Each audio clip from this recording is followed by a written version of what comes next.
E eu quero dar início com vocês aqui hoje, amados.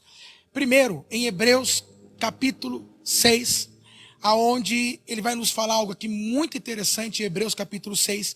E eu quero assim começar essa ministração com vocês, lendo o versículo 1 que diz o seguinte: assim, deixando os aspectos elementares do ensino de Cristo, deixando os aspectos elementares do ensino de Cristo, não lançando de novo o alicerce do arrependimento de obras mortas, da fé em Deus, ensino sobre batismos, imposição de mãos, ressurreição dos mortos e juízo eterno. Amados, uma coisa muito interessante que eu quero começar a tratar com vocês então aqui hoje, é o que está falando aqui em Hebreus capítulo 6, e justamente por hoje ser dia de Páscoa, e justamente por hoje ser o dia em que Jesus ressuscitou, a ressurreição de Jesus. Nós cremos que há cerca de 2000 anos atrás, em um domingo semelhante a esse, o nosso Senhor, ele ressurgiu da morte. Ele venceu a morte. E ele venceu justamente nesse dia que é a Páscoa. Agora, antes de eu tratar o que eu gostaria de tratar, eu quero fundamentar algumas coisas com vocês. Eu quero trazer algumas coisas para vocês que é importante que você tenha. E aí então Hebreus capítulo 6, versículo 1 e 2, ele começa falando para nós sobre os aspectos elementares, sobre os rudimentos da nossa fé. Ele está falando sobre a base, ou o beabá da nossa fé. Quais são os fundamentos base da nossa fé? E aí então ele fala, olha, é o arrependimento de obras mortas. Olha, é a fé em Deus. É o ensino sobre os batismos, imposição de mãos, ressurreição dos mortos e o juízo eterno. O que ele está falando aqui, o autor de Hebreus, amados, é que qualquer crente, qualquer discípulo de Jesus, qualquer pessoa que creu em Jesus, ele tem por obrigação carregar esses fundamentos, ou essas doutrinas, ou esta doutrina do ensino de Cristo, que carrega esses aspectos, esses elementos. Então, naquele tempo, lá no primeiro século, se qualquer crente se convertesse, qualquer crente acabou de aceitar Jesus, ele já levaria lá para a salinha dos novos convertidos, e não sei se tinha, né? Mas assim, eles levariam lá para a salinha e falavam assim, ó, você precisa aprender e entender isso aqui. O quê? O arrependimento das obras mortas, a fé, o ensino sobre batismos, imposição de mãos, ressurreição e juízo eterno. Então qualquer crente, acabou de se converter, 1 ano de conversão, 2 anos de conversão, pastor, bispo, crente, criança que creu, qualquer crente, ele sabe esses fundamentos básicos. Ele precisa saber esses fundamentos básicos. Agora é lógico que no contexto que está aqui, o autor de Hebreus está dizendo assim para eles, olha, vocês eram para estar avançando mais, vocês não saíram aí do primário, vamos dizer assim, da primeira série. Estão parecendo aquelas crianças repetentes, sabe? Crianças repetentes, crianças que não conseguem passar de ano. E vocês estão presos ainda a ensinos que, tudo bem, isso aí é o início, mas vamos dar continuidade. O interessante é que ele falou assim, olha, eu gostaria de falar para vocês sobre o mistério de Melquisedeque. Amado, você imagina o que esse escritor ele tinha para falar de Melquisedeque? Quantas outras coisas que ele recebeu de revelação, que ele tinha para falar, que ele tinha para comunicar? Então nós observamos, amados, que às vezes, e não talvez sempre, nós é que impedimos o nosso próprio avanço. É você que impede o seu avanço. É você que decide ficar no local ou no lugar que você está. Então, é importante nós entendermos que é preciso avançar. Agora, o que é interessante? Como é que nós vamos avançar se nem aquilo que é básico a gente tem e a gente carrega? Se nem aquilo que é básico nós possuímos em nossas vidas. Como ele diz aí, o arrependimento. Como ele diz, a fé. Olha que ele diz, ensino sobre batismos, no plural. Então ele está dizendo que o ensino sobre os batismos era algo muito presente naquele tempo. E aí eles entendiam que havia mais de um batismo. Hoje, então quer dizer que eu tenho que passar por 3, 4 batismos nas águas? Não. Mas ele entendia que haviam vários tipos de batismo. Uma outra coisa interessante é o que ele fala, imposição de mãos. Você tem noção que a imposição de mãos, ela era uma doutrina básica naquele tempo? Essencial para aquele tempo. E que hoje a gente não tem a noção de que a imposição de mãos era algo muito ensinado e instruído nas primeiras comunidades cristãs, amados.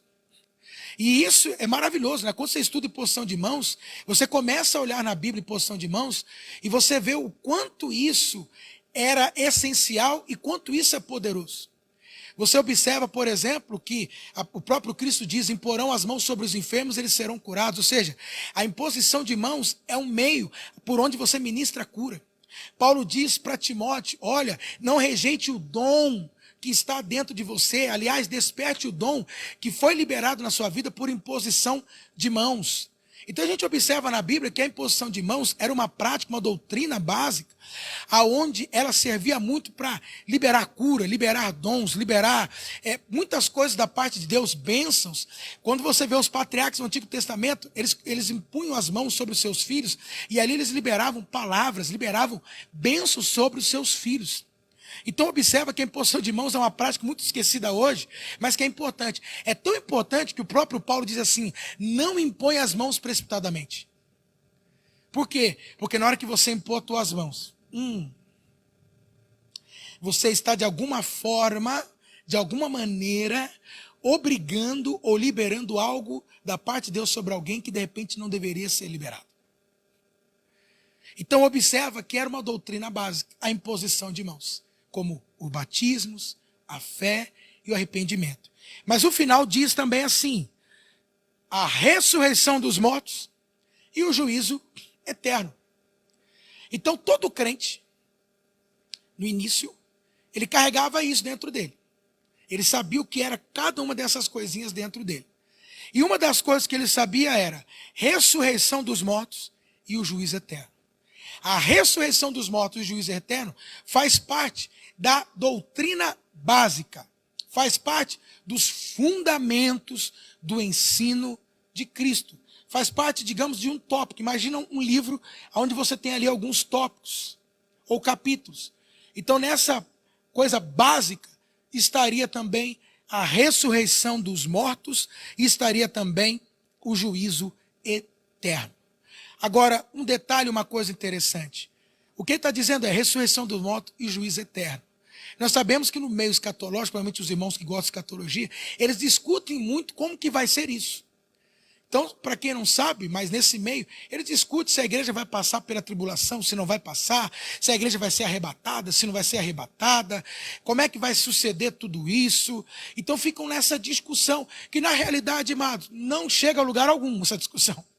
Se a gente vai passar, se a gente não vai, se a gente vai ser arrebatado, se não vai, isso não chega a lugar algum. Agora, fato é que a ressurreição dos mortos vai acontecer e o juízo eterno vai acontecer, isso é fato. Então isso é inegociável. O que eu estou dizendo para vocês aqui são coisas que não dá para a gente negociar. Deu para entender? É fundamental e não dá para negociar. Agora, o que eu estou dizendo para vocês? Hoje é Páscoa, ressurreição. O que nós observamos aqui, amados? Que a ressurreição é um dos fundamentos básicos e essencial da nossa fé. Quando você olha aqui essa doutrina básica, o que a gente observa? Que uma das coisas que os cristãos, os crentes, eram ensinados era sobre a ressurreição. Eles observavam que isso era um fundamento básico e essencial da nossa fé. O que a gente então observa, amados? Eu não sei se você observa isso, mas parece que nesses tempos nós quase nem comentamos sobre a ressurreição, a gente quase nem fala sobre a ressurreição. E quando a gente olha a Bíblia, é um assunto muito recorrente, muito presente, a ressurreição. E aí eu não sei, mas quando você começa a estudar, eu mesmo meditando nisso, eu percebi que uma igreja que não está fundamentada em alguns fundamentos, como por exemplo a ressurreição, ela se torna uma igreja fraca diante do mundo. Ela se torna uma igreja fraca diante dos desafios e de tudo que surge no mundo. Portanto, amados, entender a ressurreição e crer na ressurreição, isso dá para a igreja intrepidez, isso nos dá força. Por isso que, olha o que Paulo diz em 1 Coríntios, capítulo 15. Para quem não sabe, 1 Coríntios, capítulo 15, é onde Paulo pega aí 58 versículos. Lógico que na época de Paulo não tinha versículos, mas são 58 versículos falando, sabe sobre o quê? Ressurreição. E olha o que diz aqui em 1 Coríntios, capítulo 15, a partir do versículo 12. Olha o que diz. Se Cristo está sendo pregado como ressurreto dentre os mortos, como dizem alguns dentre vós que não há ressurreição dos mortos? Mas se não há ressurreição dos mortos, então Cristo também não ressuscitou. E se Cristo não ressuscitou, então a nossa pregação é inútil. Tudo que a gente está fazendo não vale de nada. E também a fé de vocês não vale de nada. Assim somos também considerados falsas testemunhas de Deus. E também falsas testemunhas de Deus, afirmando que ele ressuscitou a Cristo. Quer dizer, nós estamos dizendo que Deus fez algo que ele não fez. Se Cristo não ressuscitou, então estamos dizendo, olha, se Cristo não ressuscitou, ele está falando, Cristo ressuscitou. Então está falando assim, vocês estão dando testemunho errado, um mau testemunho. Vocês estão sendo mentirosos.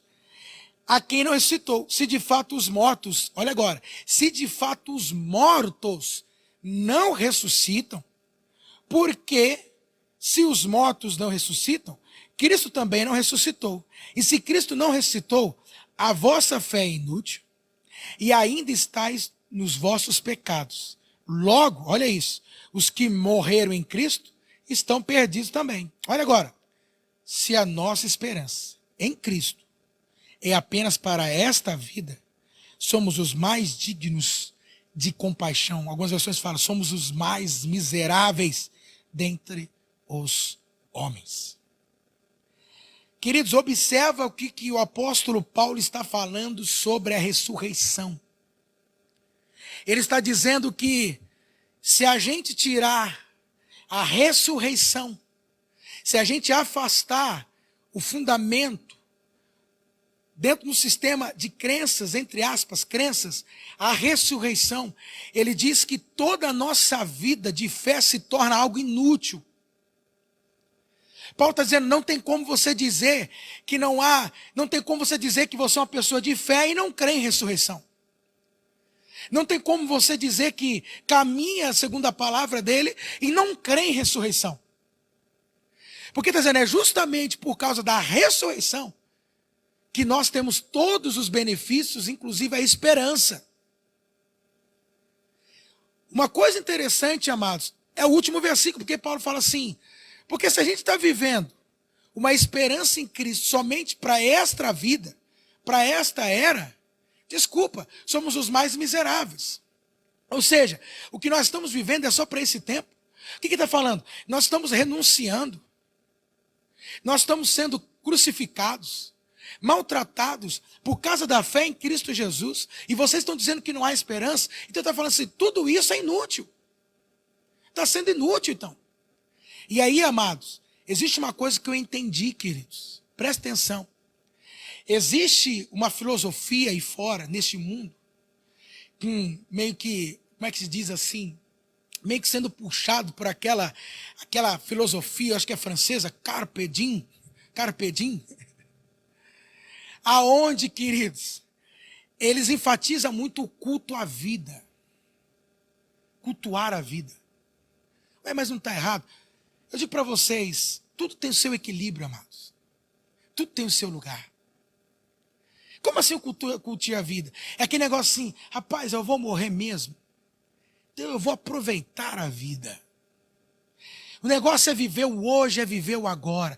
Ah, sabe de uma coisa? Eu vou viajar, eu vou gastar, eu vou curtir. Porque eu vou morrer mesmo, tem que aproveitar. Isso é o culto à vida. Tem muita gente vivendo assim, irmãos. Pensando só no hoje, no agora, neste instante. E ele está dizendo, a ressurreição é algo que nos leva para além do momento que nós estamos vivendo. Por isso que Paulo diz, essa leve e momentânea tribulação não se compara com o eterno peso de glória que está por vir. Mas quem vai nos levar para isso aí? É algo que é chamado de ressurreição. É esse processo, a ressurreição. Portanto, amados, o que nós temos que entender? Que a ressurreição é um dos fundamentos essenciais da nossa fé. Um crente que não entende a ressurreição, que não crê em ressurreição, ele traz debilidades. Ele se torna fraco. Ele se torna fraco.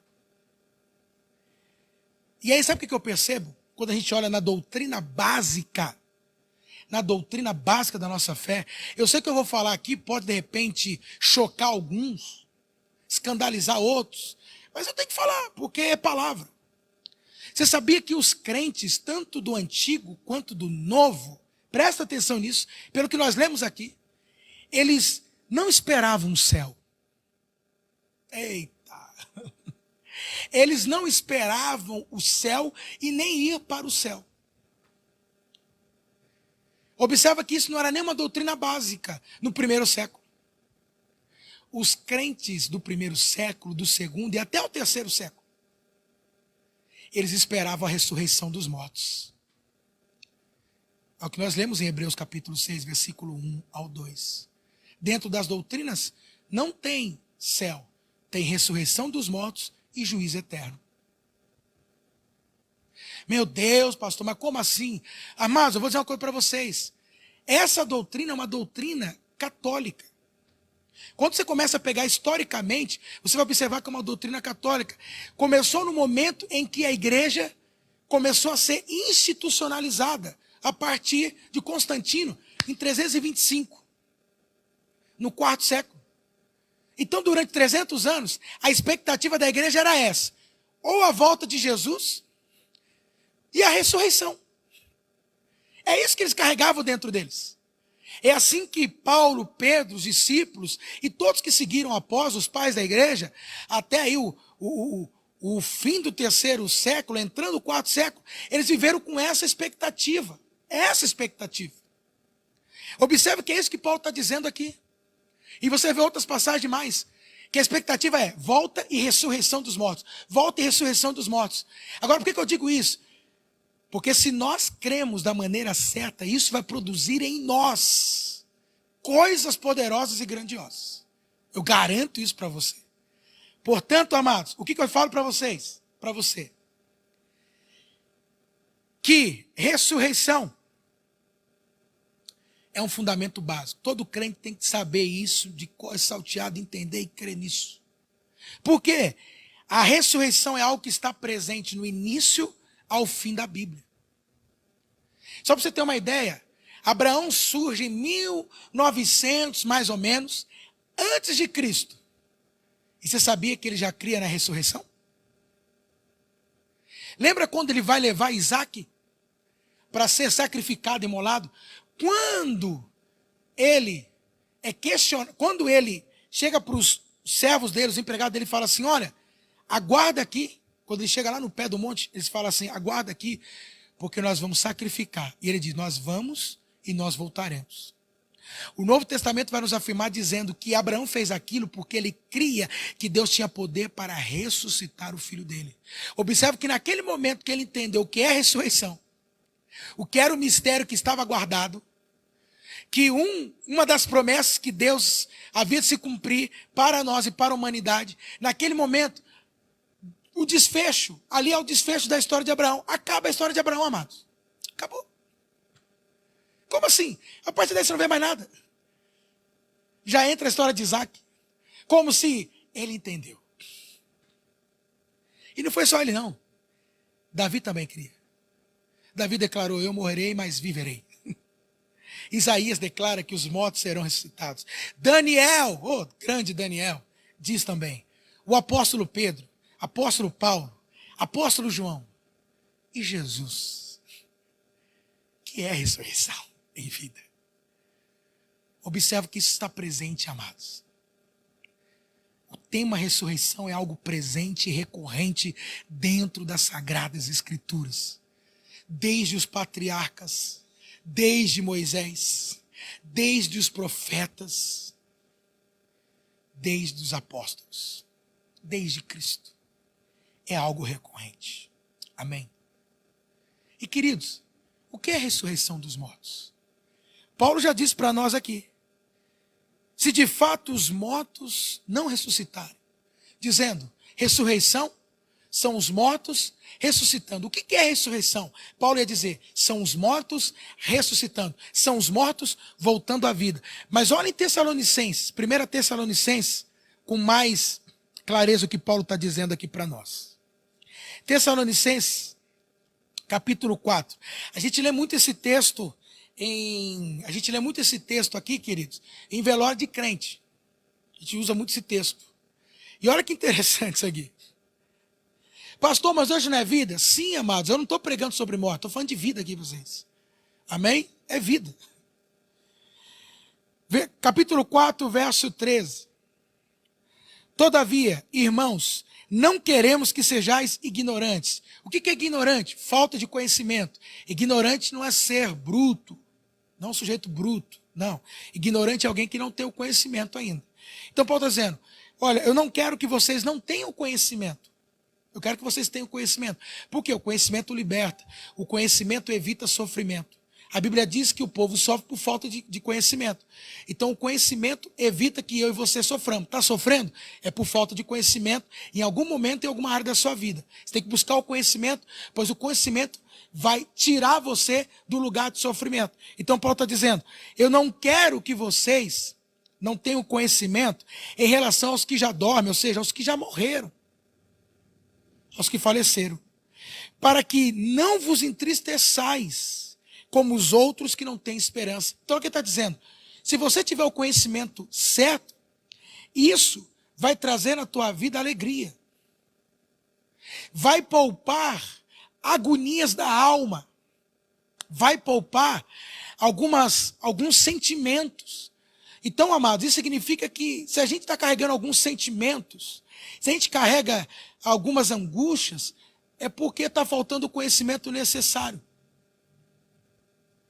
Pois o conhecimento consola. E ele diz, para que vocês não sejam como os que não têm esperança. Então Paulo está dizendo assim, que um crente ignorante, ou seja, um crente que não tem conhecimento, ele não é diferente daqueles que estão lá fora, daqueles que não creram ainda em Cristo Jesus. O que vai diferenciar você daqueles que estão lá fora, daqueles que não creram ainda? É o conhecimento. Então, se você quer desentoar, se você quer fazer a diferença, ou seja, como diz lá Malaquias, então se mostrará, né, como é que diz mesmo lá? A diferença entre aqueles que servem e não servem a Deus. Essa diferença só começa a surgir a partir do conhecimento que você recebe.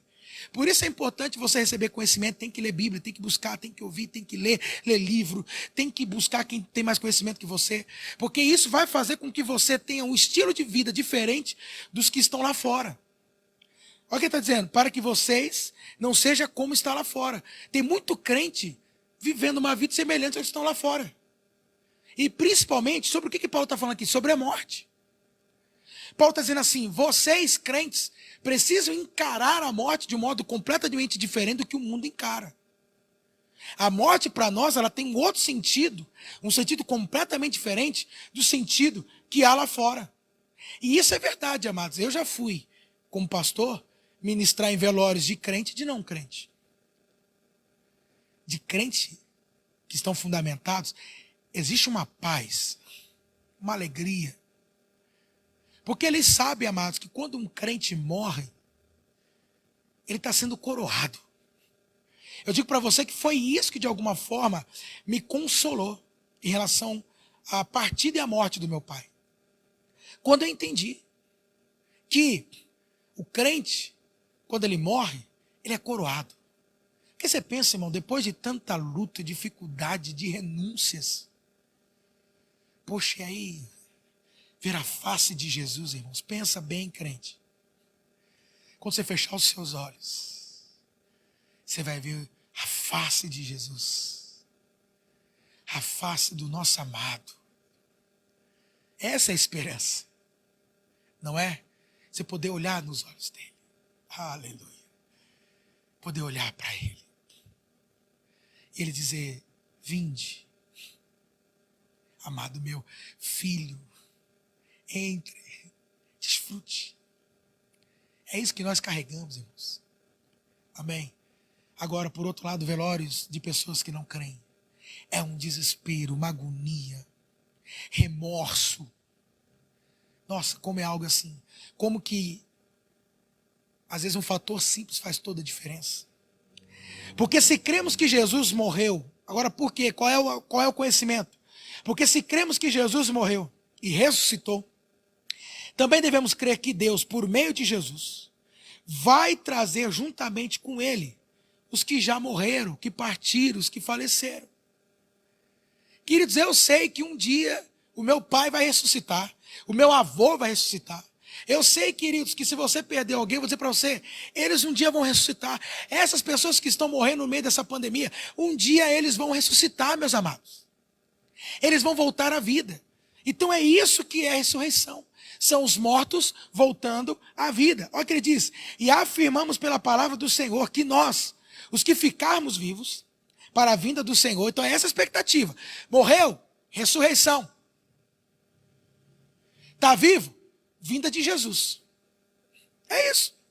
Observa que até o morto, olha que coisa, ele ainda possui uma expectativa futura, irmãos. Ai, Jesus, olha que coisa. Isso é tão poderoso que assim, quem está vivo, espera Cristo. E quem já, o corpo morreu, tem esperança de ressuscitar.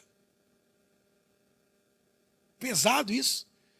Existe uma esperança mesmo dentre os mortos, os que já morrem, os que já dormem, desculpa dizer, os que morreram. Até eles têm uma expectativa do quê? Da ressurreição. Pegou aí? É poderoso demais esse entendimento, irmãos. Afirmamos, pela palavra do Senhor, que nós ficamos... Porque ouvida a voz do arcanjo, ressoada a trombeta, você vai ouvir a trombeta, hein? O próprio Senhor descerá do céu com um grande brado, e os que morreram em Cristo ressuscitarão primeiro. Porque nós entendemos que há dois tipos, haverão duas ressurreições. A primeira ressurreição e a segunda ressurreição. Depois nós que estivermos vivos seremos arrebatados pelas nuvens do céu, e assim estaremos sempre com o Senhor. Portanto, consolai-vos uns aos outros com esta palavra. Amém?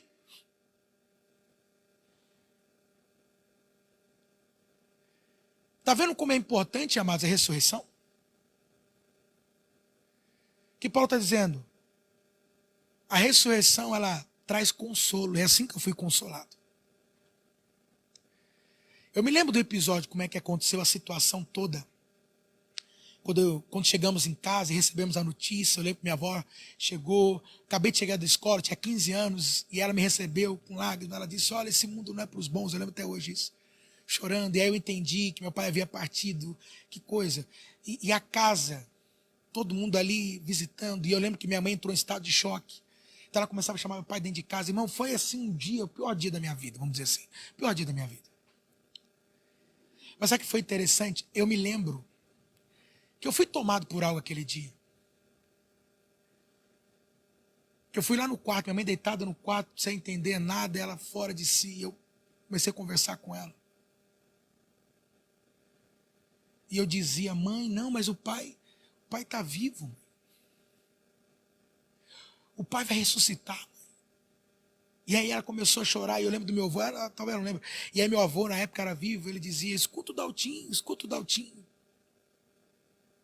E aí, amados, o que me consolou é comecei a mergulhar na Bíblia, a ver o que é a morte, o que vai acontecer, que lugar é esse, como é que acontece. Mas o que mais me consolou foi a ressurreição. Os mortos voltarão a viver. Sabe que se você perder alguém muito querido, ele vai voltar a viver. Vai. Nós vamos voltar. Isso é ressurreição. Portanto, se nós tivermos uma doutrina bem calibrada sobre a ressurreição, isso vai nos trazer consolo, conforto, e tem mais, nos alegra. Olha que coisa, crente. Isso traz alegria para nós. Isso traz alegria. Por isso que eu disse para vocês, os crentes, eles eram intrépidos, porque eles criam na doutrina da ressurreição. É isso que produz em nós. Eles criam nisso, irmãos. Por isso eles eram intrépidos, por isso eles tinham força. Está entendendo ou não? Por isso eles agiam. Porque eles tinham uma doutrina muito bem equilibrada sobre ressurreição. Amém? Então entenda, a ressurreição nos consola, ressurreição nos alegra. Mas tudo isso está dentro de um pacote. Que pacote que é esse? 1 Pedro, finzinho da Bíblia. Capítulo 1, versículo 3. Aleluia! Oh, glória! 1 Pedro, capítulo 1, versículo 3, diz o seguinte: Bendito seja o Deus e Pai de nosso Senhor Jesus Cristo, que nos regenerou para uma viva esperança, segundo a sua grande misericórdia, pela ressurreição de Jesus Cristo dentre os mortos. O que eu quero que você entenda e preste atenção nisso, meu amado?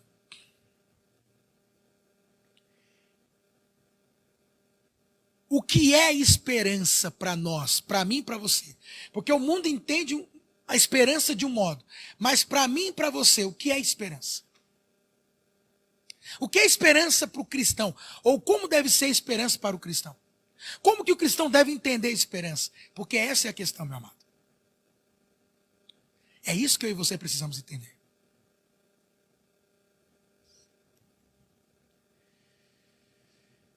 E aí o que é interessante é que a esperança, ela precisa estar fundamentada. A esperança não é algo solto. O mundo entende esperança como algo, como uma possibilidade de algo que talvez, mas não é certeza, possa acontecer. Como agora. As pessoas de repente podem dizer assim, eu tenho esperança de dias melhores. A gente vive com a esperança de que as coisas melhorem, a gente vive com a esperança de que as coisas mudem, mas assim, mas não é certeza de que melhor, do que melhore, mas não é certeza que mude. É uma esperança, assim, sabe? Uma vontadezinha, um desejozinho de que isso pode acontecer. A esperança cristã não. A esperança cristã, primeiro, ela é fundamentada. Ela está agarrada, ela está amarrada a algo. É isso que Pedro está falando aqui. Ela está amarrada a algo, a esperança. E ela, irmãos, é um dos pilares. Não é? Paulo diz o quê? Esperança, fé e amor.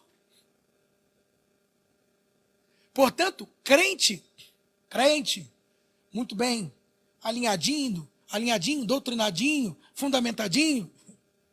Uma das coisas que ele vai carregar, além da fé e do amor, é a esperança. Ele é um ser esperançoso.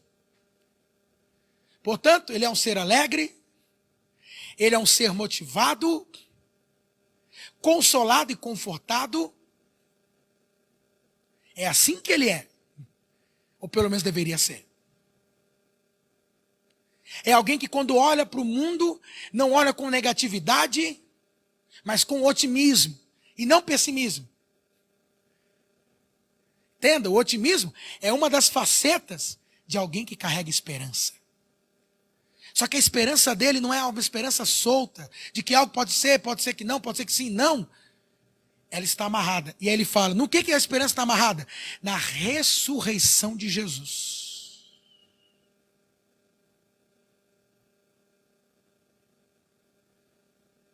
Portanto, amados, o que eu e você precisamos entender?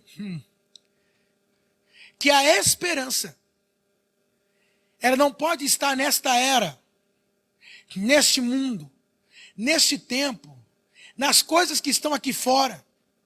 A esperança não é para estar presa em pessoas, porque senão você vai se decepcionar, você vai se frustrar, você vai se desanimar, e aí é pego por depressão. Porque depressivo é isso, são pessoas que olham para o futuro, mas ele não tem uma expectativa boa em relação ao futuro, ele não enxerga futuro. Ele está afundado simplesmente nas amarguras que ele viveu do passado no hoje, ele não olha para frente. Mas por quê? Porque ele está colocando, vou usar assim, depois vou explicar uma coisa melhor. A esperança nas coisas erradas ou no lugar errado. Por isso que não produz alegria, por isso que não consola.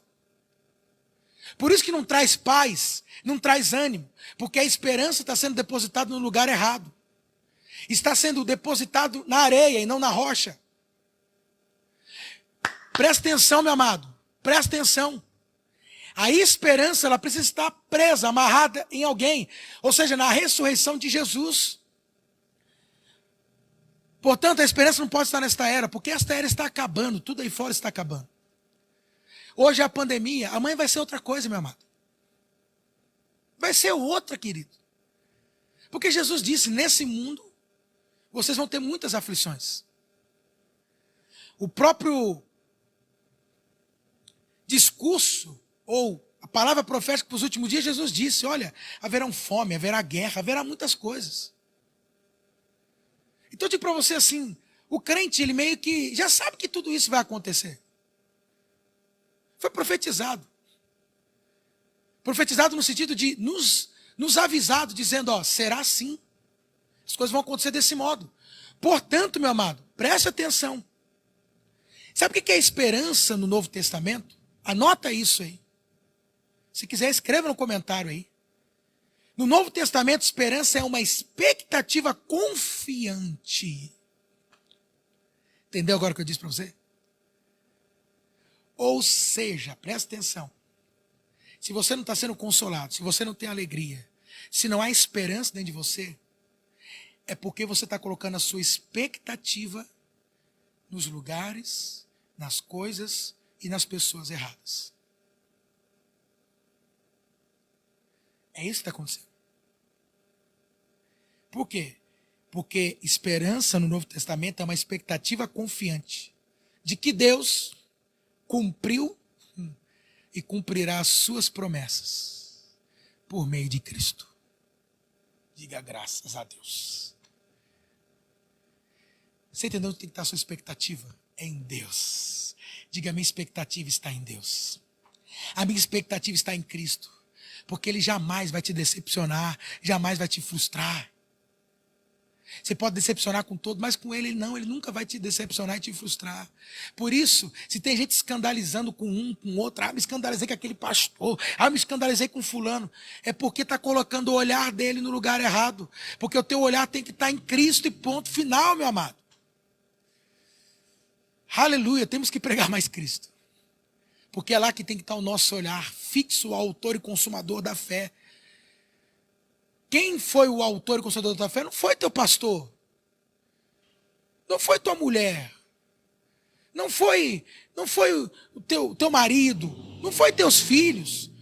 O autor e consumador da tua fé é Jesus. Então olha para Jesus, meu amado. Eu entendo que se nós não estamos sendo consolados ou assim por diante, é como eu tenho dito para vocês, nós estamos colocando os nossos olhos onde não deveríamos colocar os nossos olhos. O foco está errado, tem que ajustar o foco.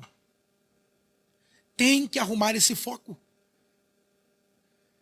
Portanto, que a esperança, expectativa confiante. Amém? A esperança é gerada pela ressurreição de uma pessoa. Jesus de Nazaré, amém? Amém, amados?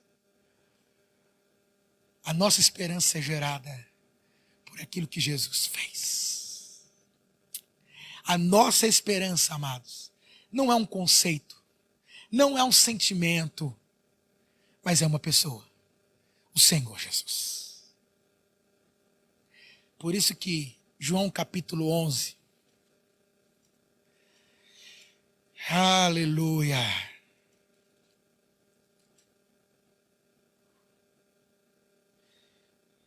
João capítulo 11.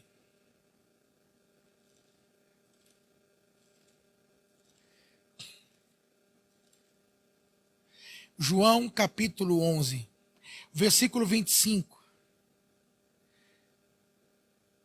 Jesus diz assim. E Jesus declarou: eu sou a ressurreição e a vida. E quem crê em mim, ainda que morra, viverá. A ressurreição, meu amado, é uma pessoa. A ressurreição é Jesus. Amém? Só que, agora começando a entrar na mensagem, eu estou só primeiro fundamentando você, te colocando dentro da palavra, te prendendo para você entender sobre a ressurreição, mas agora começa algo, a parte B da mensagem, vamos dizer assim. E olha que Jesus diz, essa ressurreição sou eu. E por que ele está falando isso? Porque quando você lê os versículos anteriores, e para quem não sabe, é o momento em que Jesus vai ressuscitar Lázaro, tá? Nos versículos anteriores,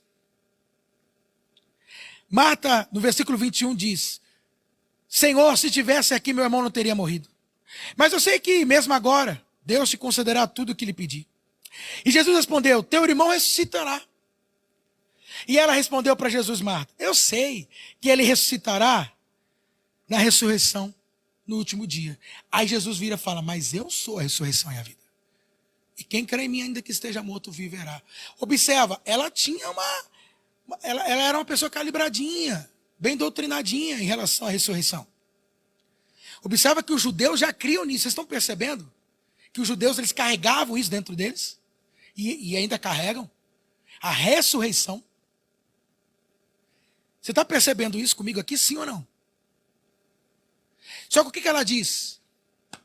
Eu sei que no último dia, ou seja, quando tudo isso acabar, ele vai ressuscitar o Lázaro. Jesus vira para ela e fala assim, mas você não está entendendo. Você está diante da ressurreição e da vida. E quem crê ainda que esteja morto viverá. O que mostra que se Lázaro ressuscitou, porque ele já cria. E tendo uma coisa, amados, por isso que eu te falo, as pessoas podem chegar e falar assim, mas a morte é o fim, acabou. Irmãos, ele está dizendo que as promessas que Deus fez está para além da morte. Pode estar morto, mas morreu crendo. Aquelas promessas vão continuar vigorando e valendo.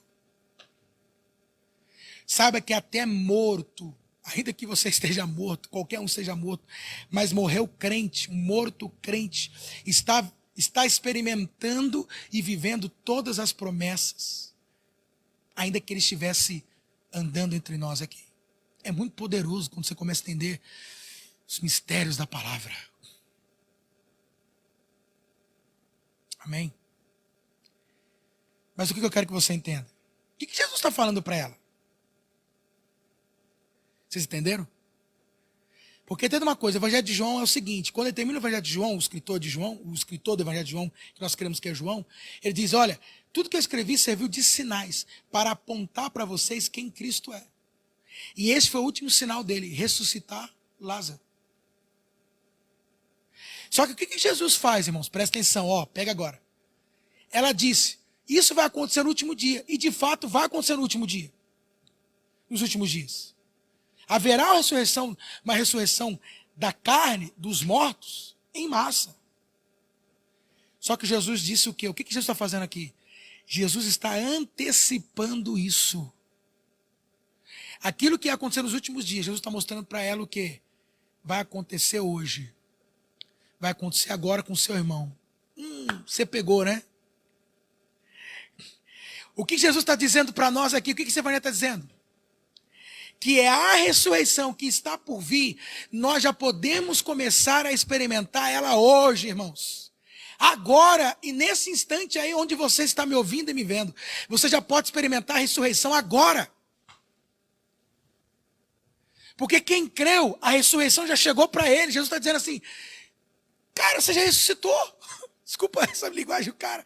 Mas ele está dizendo assim, você já ressuscitou. Por isso que depois você vai ver Paulo dizendo, se com eles morremos, com ele ressuscitamos.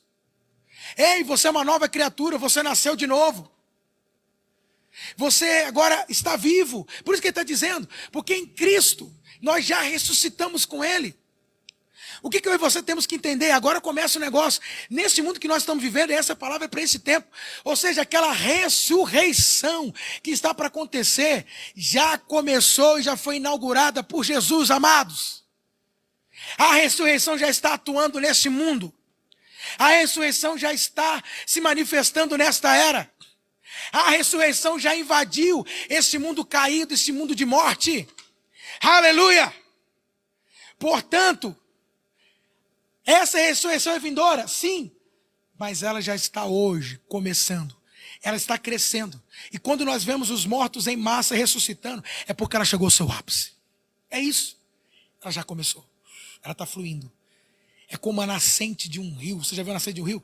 Começa com os pontinhos e ele vai crescendo, vai crescendo. E é assim que está. O mundo está sendo tomado por essa onda da ressurreição, por esse poder da ressurreição. É como diz lá o profeta: olha, começou no tornozelo, agora está no joelho, agora está nos lombos, agora já não dá mais. É assim, ela começou ali no atelho, nos tornozelos, está subindo. E vai tomar esse mundo a onda da ressurreição. Está tomando esse mundo. Mas eu só estou vendo morte. É porque você está olhando a perspectiva errada, crente. Porque quando eu olho, eu vejo a vida, eu vejo a ressurreição.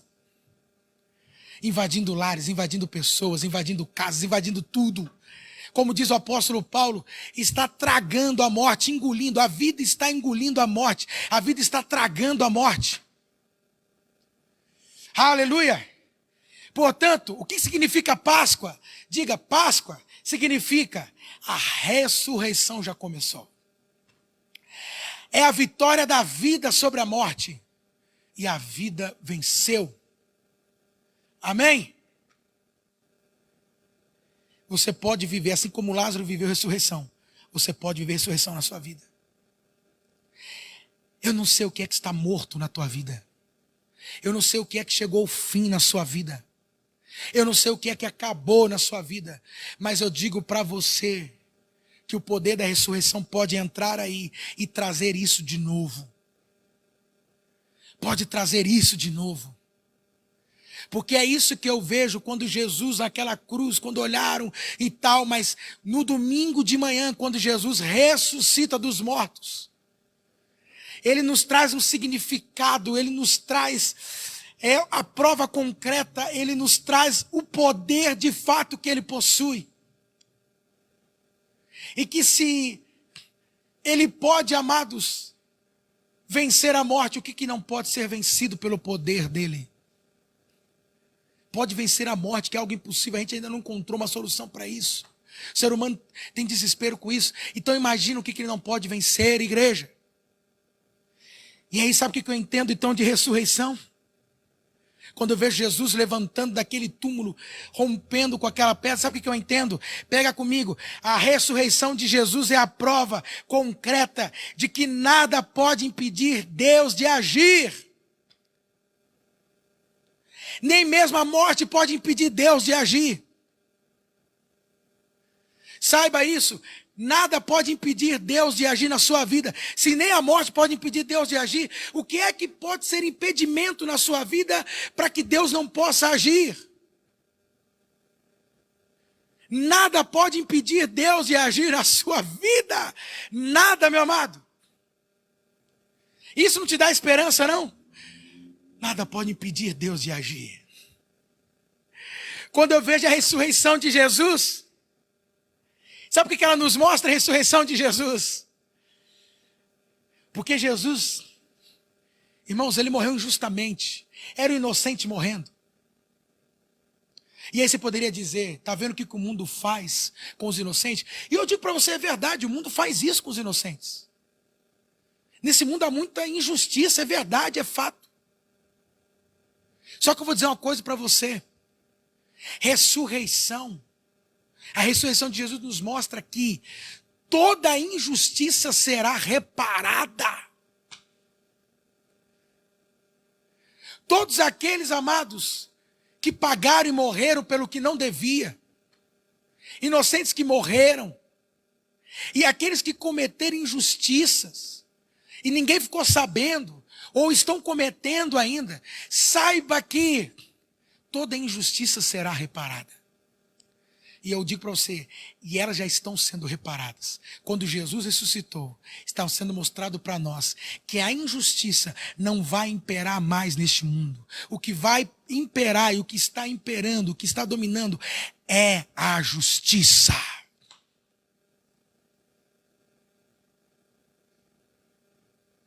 A ressurreição de Jesus me mostra, amados. Pega essa. Que no final tudo acabará bem. Aleluia. Vou dizer para você, você terá o teu final feliz. Vou dizer para você, tudo vai acabar bem. Amém. Tudo vai acabar bem. Eu sei que você está no meio, você está aí, está tudo meio difícil, conturbado, é muitas lutas, muita pressão, opressão. Mas deixa eu te dar uma boa notícia. Ó, você vai ter o seu final feliz. Tudo vai acabar bem. Amém. Você pode estar vendo teu filho nesse estado que ele está, mas vou dizer para você, ele vai ter um final feliz. Você pode ver teu casamento conturbado, vou dizer para você, teu casamento vai ter um final feliz. Você terá o teu final feliz. Tudo vai acabar bem. É isso que a ressurreição de Jesus me prova. Olha, no fim, tudo vai acabar bem. Isso não dá esperança. Nós estamos vendo essa aí, queridos, mas tudo vai acabar bem. Tudo vai acabar bem. Ressurreição nos mostra que por mais que tudo possa chegar ao fim, nós podemos viver um novo começo. Saiba que você pode viver um novo começo. Sabe que você pode viver um novo começo no teu casamento. Sabe que você pode viver um novo começo na tua família, na tua vida. Você pode. Você pode começar a sua vida. A ressurreição nos dá a possibilidade de recomeçar a vida. E vou dizer quantas vezes necessárias for, porque a misericórdia do Senhor se renova cada manhã e a ressurreição do Senhor se renova cada manhã, o poder da ressurreição. A misericórdia nada mais é do que o poder da ressurreição atuando. Então você pode recomeçar. É o fim, não tem para onde ir. Você pode recomeçar. Amém. Você pode, hoje é Páscoa. Recomeça. Aproveita. A ressurreição nos mostra, pega essa, que nem a dor, nem a morte.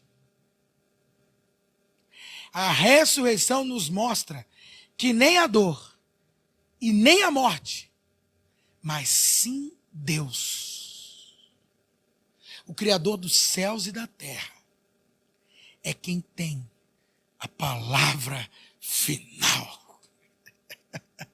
Aleluia. Meu querido, desculpa, não desmerecendo, mas não é um médico que tem a palavra final.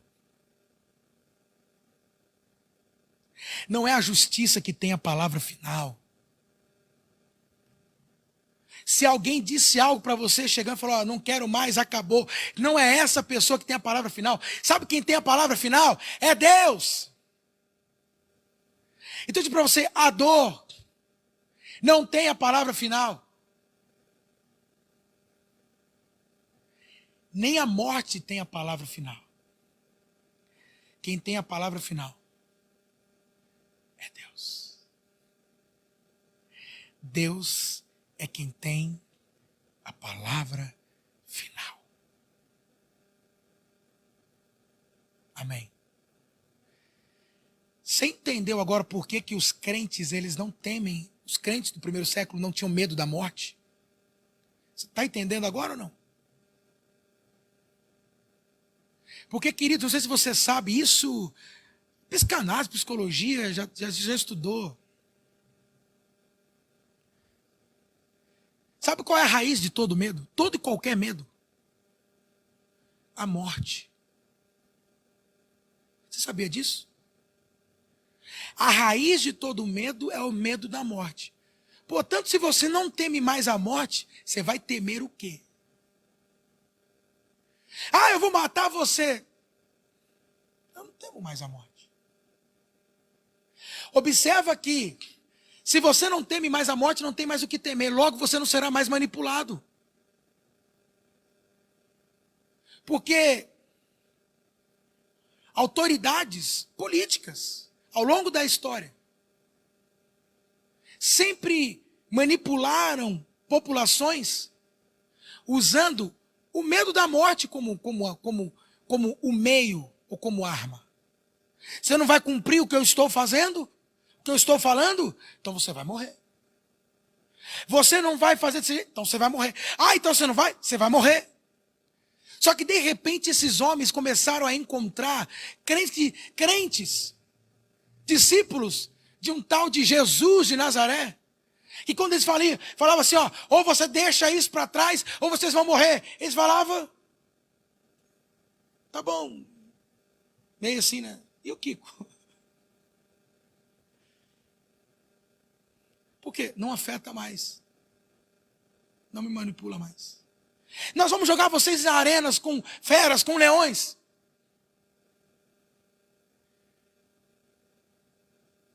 E eles ainda se alegravam, sorriam. Porque eles sabiam que eles iriam encontrar com o Senhor deles. Oh, glória que é essa. Vocês estão entendendo ou não? É o que está acontecendo hoje. O que estão se usando muito aí? Hein? Para nos manipular, para nos dominar, para fazer com que a gente cumpra. É o medo do quê? O que está passando muito aí na mídia, na televisão? Hein? Morte. Morte. Morte. Porque o medo da morte é o maior meio ou a maneira de você manipular pessoas. E quando você não tem mais medo disso, acabou. Você está livre. Você é livre. Você está liberto. É essa a libertação. Por que você é livre? Porque a morte não faz nem mais cócegas em mim. Acabou. Vocês entenderam agora, irmãos? Só que para que isso a gente tem que estar muito bem doutrinado, calibrado, afinadinho com a doutrina da ressurreição. Colocando toda e qualquer expectativa em Cristo Jesus e na ressurreição dele. Deu para entender?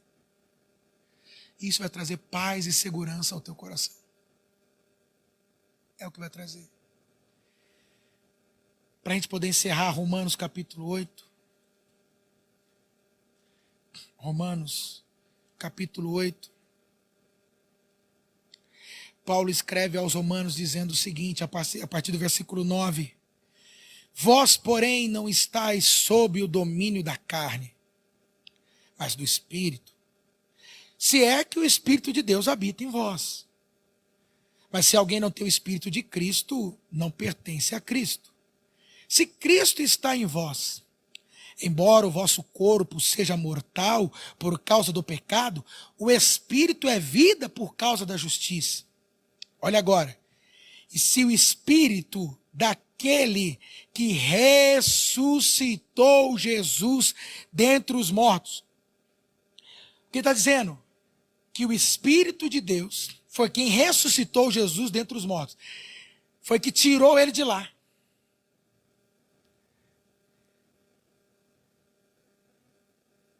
Há de dar vida também aos vossos corpos mortais, à tua carne, ao teu corpo, pelo Espírito que habita em vós. Ele está dizendo, o mesmo Espírito que operou em Cristo, trazendo ele, está operando em você também, você que crê em Jesus. Ou seja, o poder da ressurreição já está atuando em sua vida, dentro de você, meu amado. E sabe o que eu digo? Que não só está atuando em você, mas através de você. Porque a ressurreição nos alcança e atinge as nossas vidas através de Jesus. Logo, você pode liberar ressurreição e vida por onde você passar. Aleluia. O Espírito da ressurreição está operando em mim, através de mim. Por isso você pode chegar na tua casa e começar a liberar vida, ressuscitar sonhos, ressuscitar pessoas, ressuscitar autoestima. Você pode começar a liberar onde você quiser. Queridos, nós nesse Brasil podemos liberar agora a ressurreição nos hospitais, naquelas UTIs, nos CTIs. Nós podemos fazer com que o mover de uma ressurreição possa começar nesse país, porque a ressurreição é um Espírito, e é o Espírito de Deus, o Espírito de Cristo. Então se ele mover, ele ressuscita. Lembra de Ezequiel 37? Ó, filho do homem, profetiza aos quatro cantos, profetiza ao Espírito. E quando o Espírito começou a passar por aquele lugar de morte, aquele lugar mórbido, começou a levantar, a liberar vida naquele lugar, irmãos. Aleluia. Eu creio que o mover do Espírito está soprando, que Deus está soprando o Espírito dele nessa nação agora. E aonde houver morte, morbidade ou qualquer resquício dela, está chegando a vida neste lugar agora. Eu creio que está chegando a vida dentro da tua casa agora. Se tem alguém da parte de você que está internado, o Senhor está liberando vida lá agora. Em nome de Jesus. Vida naquele lugar agora. Aleluia. O poder da ressurreição está operando, igreja. O poder da ressurreição está operando. Está atuando, amém. Graças a Deus.